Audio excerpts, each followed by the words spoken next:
That was a sound that was heard across the internet. News articles, YouTube videos, live tweets.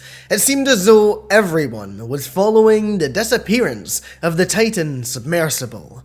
But to understand how everything unfolded, we need to go back to the beginning.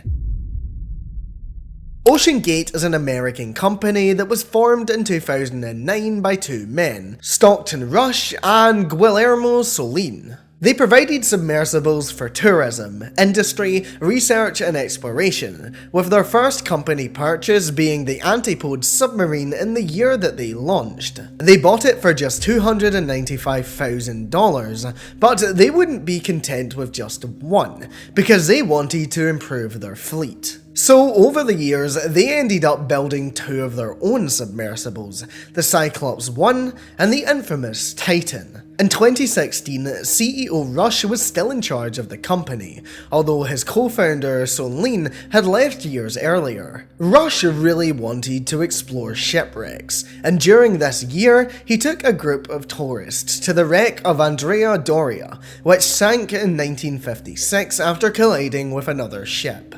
After they arrived back from this trip, Rush was quoted as saying, "There's only one wreck that everyone knows. If you ask people to name something underwater, it's going to be sharks, whales, Titanic."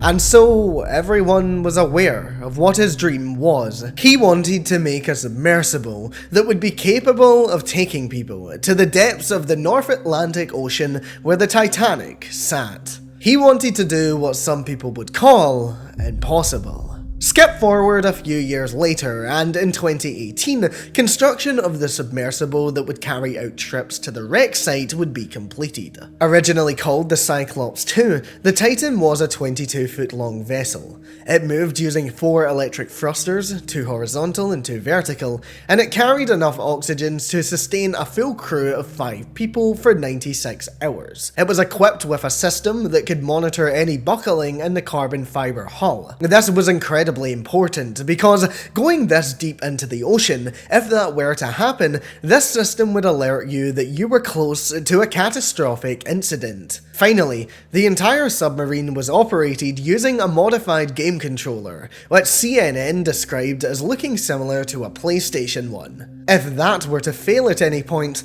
the vessel also had a hardwire system that you can use to control the propellers from the inside. But although some of that may sound good, there were design flaws that had actually been pointed out to the CEO. In 2015, when Rush visited a marine technology company, the president of the company had told him not to use carbon fiber because it has specifically been shown to not be happy when it's being immersed, and being hollow on the inside means that it is more prone to imploding, especially because of the pressure of the ocean trying to push it in. This wasn't the only warning either, because a few years later, the Committee of the Marine Technology Society wrote a detailed letter to Rush expressing their concerns with the design, specifically that of the Cyclops 2, now known as a Titan. They urged him to have the ship classed with the Ship Classification Society, which essentially would decide if it was safe for journeys down to the bottom of the ocean or not. But despite these warnings, Rush still decided not to receive a classification, and even had a private conversation with the chair of the committee, where they allegedly agreed to disagree. Believe it or not though, there's even more. In 2009, a man called Rob McCallum was consulting for OceanGate, but left the company shortly after due to concerns that the designs for submersibles were being rushed. He even wrote a private email to Rush, saying that the rush in the development cycle and refusal to class the vessel was potentially placing yourself and clients in a dangerous dynamic. He ended the email by saying, "In your race to Titanic, you are mirroring that famous catch cry. She is unsinkable." Rush ignored all of these calls, and instead decided to go ahead with the project. When journalists went down to the wreck as part of a journalistic visit, they even warned him that the ship should include locator beacons, which it lacked. In fact, one journalist recalled that on all 3 dives that he had witnessed, the Titan had lost contact for some amount of time on all of them. So it seemed as though Rush was not just being defensive, he was being extremely dangerous. But still, people put their money into it, and were paying the steep fee of $250,000 per person to visit the wreck. However, even those who went down still showed some concerns after the dive, and they were still ignored by Rush. A man called Carl Stanley had participated in the 2019 dive to the Titanic, and he later sent Rush an email detailing his concerns. During the dive, he had heard loud cracking noises, and although he did raise this concern, Rush brushed it off and simply said that more tests would be conducted. He had already claimed that the vessel had been tested by entities such as NASA, so in his eyes, everything was still all good to go. And by this point, the entire 2019 applications list had been completed and filled, and the schedule was packed. So to him, there was no time to waste. And it's not as if things didn't go wrong either, because one time, a journalist had been part of a test dive. It hadn't gotten too far down because it was just a test, but even then, communications had failed, and they were unable to return to the surface for some time. The journalist was invited back to a free Titanic expedition, but declined, and later stated that he knew disaster was going to strike the company. And in 2021, they had a dive where the Titan actually became stuck on the ocean floor for at least 4 hours. Passengers who were part of this dive had to spend a whopping 20 hours inside the submersible before they eventually returned to the surface, and even then, they failed to reach the Titanic, so it was all for nothing. Out of 90 dives, the Titan only reached the Titanic 13 times. But in 2023, they were ready to try again. On the 18th of June, Hamish Harding, Shahzada Dawood, Suleiman Dawood, Paul-Henri Nargeolet and Rush would all board the Titan. Just after 9 AM, the Titan would be released from the launch and recovery platform attached to the ship, and it would begin its descent. For the first hour and a half, the Titan would communicate with the surface ship via text every 15 minutes. It would also send out a ping every 5 to 10 seconds. At a depth of over 7,400 feet, just 5,000 feet away from the wreck, it would send a message saying all good here. And as far as everyone was concerned, this was looking to be a successful dive. At around 10:45 AM though, the surface ship would hear a strange noise. It sounded like a bang, and this obviously caused a lot of concern. But before panic set in, they would receive a text shortly after, confirming that the Titan vessel seemed to be all good. The text referenced that they were dropping 2 weights, indicating that the system on board had alerted them of an incoming implosion. So it seemed as though they were on the way back up. So people on board the support ship waited, and waited.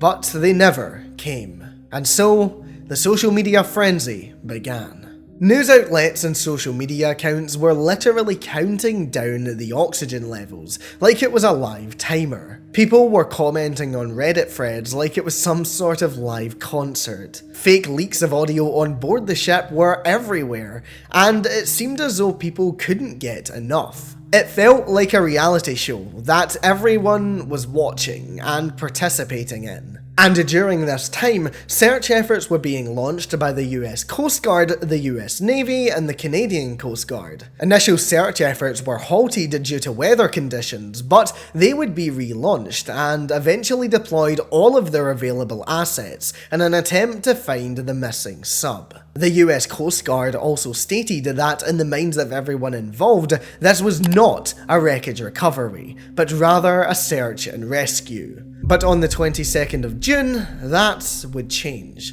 At around 1 PM, the Coast Guard would announce that they had found a field of debris near the wreck of the Titanic. They confirmed in a press conference that the pieces of debris were confirmed to have belonged to the Titan, and that the pressure chamber had imploded. The rover that discovered the debris attempted to recover it immediately, but it was simply too heavy to lift. Just 6 days later though, it was successfully brought back up, and they managed to recover the titanium covers of both ends of the vessel, mangled pieces of the tail cone, electronics, the landing frame, and various other pieces of debris. The Coast Guard also confirmed during this recovery operation that suspected human remains had been discovered inside of the debris, confirming once and for all that everyone had died on board almost immediately. Because it was suspected that the implosion had occurred in a matter of a few milliseconds, meaning that they didn't even see it coming, and they passed away in an instant. And once it was confirmed that the sub had in fact imploded, the internet went wild yet again. People dubbing it the Titanic 2, others making fun of the entire design of the sub, some asking serious questions about if we are now numb to tragedy. One reason people felt less sympathetic for those who died on board was that these were ultra-rich men. The public response was, well, they paid a lot of money to essentially disturb a grave, why should we care? At a time like now, when there are already frustrations over inequality, climate, and out-of-touch billionaires, this just added more fuel to the fire. On social media, the passengers were essentially turned into a symbol of recklessness and carelessness, driven by having too much money. There were contrasts to how migrants crossing the oceans in small boats are barely covered by the mainstream media, even when this results in their death a lot of the time. And yet, because rich people died, we were all expected to care. And this further sparked a debate over whether billionaires truly think that they are invincible. Celebrities travelling to space and rush travelling to dangerous ocean depths. There is a mindset that with innovation and a lot of money, you are invincible. But that is far from the truth. This incident really highlighted that any of us can go at any time, and it's moments like that that make you realise you should really live every day as if it's your last, because you don't know if it really will be. There was also the argument to be made that we shouldn't be disturbing a gravesite. Over 1,500 people died on that fateful night in 1912, so why should we not let them rest? The wreck of the Titanic is, I'm sure, a crazy thing to lay your eyes on. To think that at one point that the ship was dubbed unsinkable, only for you to now witness it resting at the bottom of the ocean, I'm sure some of you watching this video may have considered paying for this trip to the bottom if you had enough money, but is it morally correct to do so? And when you start to commercialise viewing a gravesite, you're bordering on the edge of being extremely disrespectful. Far too many people in the modern world make money off of or base their entire life off the suffering of others, even presidents of some of the most powerful countries in the world. Although this incident did happen years ago, we shouldn't be monetising disturbing a gravesite. That brings me to the question of, should we leave places like the Titanic alone? In my honest opinion, the answer to that is yes. There are so many places that we can visit around the planet to learn about the disturbing things that have happened over the years, but in this instance, maybe some parts of history should remain untouched. Thank you so much for making it to the end of this video. Don't forget to like, subscribe, share the video and hype it if you did enjoy. Let me know what you think in the comments about this whole situation and what you made of it at the time. Don't forget to check me out on social media. I have Instagram, Blue Sky, Twitter, and if you want to get involved with my community, you can join my Discord server using the link in the description. But thank you so much to my Patreon supporters and YouTube members, Alex Rod, K4 Silver, Entrepreneur, Collectiki, Brooke, Carmilla, Basefinger, Midnight Kitty, Willow, Briar, X-Fizzy, Shoshka, Frozen Roses, and Greenlee. I'll be back very soon with another video, but if you want another right now, then YouTube thinks that you'll like the video that's on your screen.